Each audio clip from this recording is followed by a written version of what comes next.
Que serais-je devenue si, comme le croyaient les personnes du monde, j'avais été le joujou de la communauté?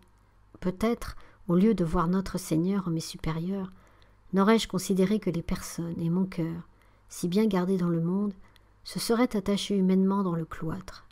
Heureusement, je fus préservée de ce malheur. Sans doute, j'aimais beaucoup notre mère, mais d'une affection pure qui m'élevait vers l'époux de mon âme. Notre maîtresse était une vraie sainte, le type achevé des premières carmélites. Toute la journée, j'étais avec elle, car elle m'apprenait à travailler. Sa bonté pour moi était sans borne, et cependant mon âme ne se dilatait pas.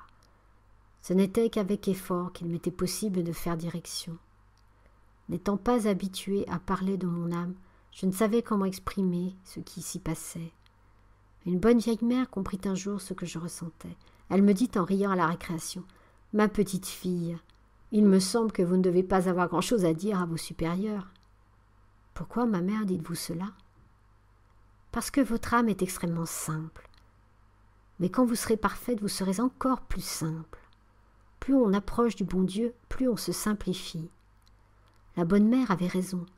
Cependant, la difficulté que j'avais à ouvrir mon âme, tout en venant de ma simplicité, était une véritable épreuve.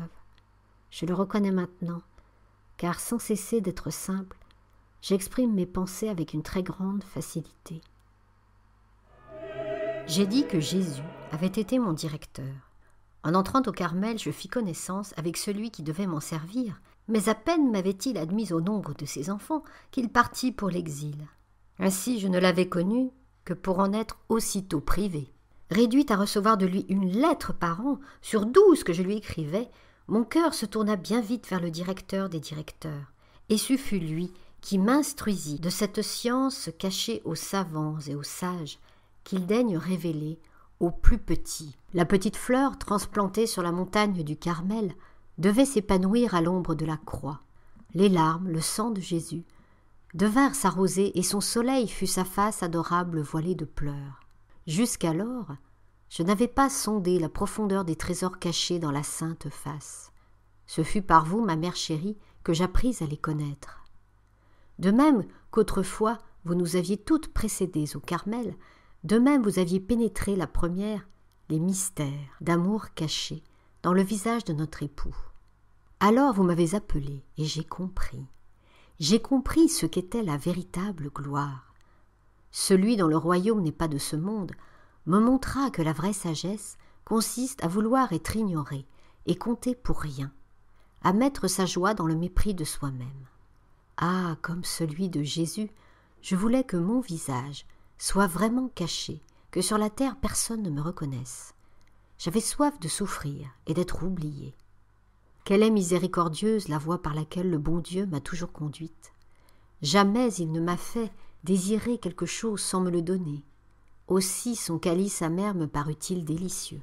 Après les radieuses fêtes du mois de mai, fête de la profession et prise de voile de notre chère Marie, l'aînée de la famille que la dernière eut le bonheur de couronner au jour de ses noces, il fallait bien que l'épreuve vînt nous visiter.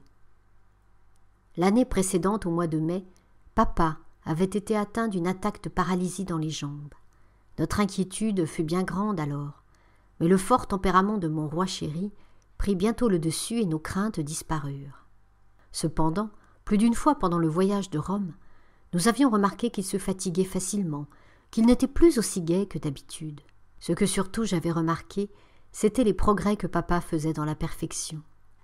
À l'exemple de saint François de Sales, il était parvenu à se rendre maître de sa vivacité naturelle au point qu'il paraissait avoir la nature la plus douce du monde. Les choses de la terre semblaient à peine l'effleurer. Il prenait facilement le dessus des contrariétés de cette vie.